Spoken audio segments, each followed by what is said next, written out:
Hello hello baby, ఇంట్లో ఎవరు లేరు, ఒకసారి వస్తావా? 10 నిమిషాల్లో వస్తున్నా.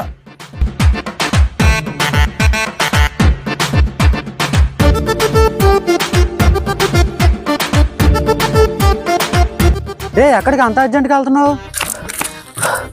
ఏం లేదురా, మా లవర్ ఇంట్లో ఎవరు లేరంటరా, రమ్మని పిలిచింది. అర్జెంట్కి వెళ్ళాలి, మళ్ళీ కలుస్తానే, బాయ్.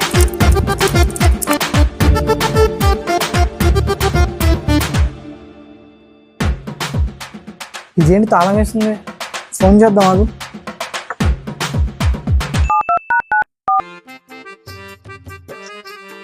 హలో బేబీ, రమ్మన్నావు, ఇంటికి తాళం వేస్తుంది, ఎక్కడున్నావు? మేము మా అమ్మమ్మ వాళ్ళ ఇంటికి వెళ్ళాం, మోటార్ ఆన్ చేసి మర్చిపోయా. స్విచ్ ఇంటి బయట ఉంది, ఒకసారి ఆపేవా? చుక్కల తట్టిన పందిరిలో అందాల సందడిలో పరువాల పందిరి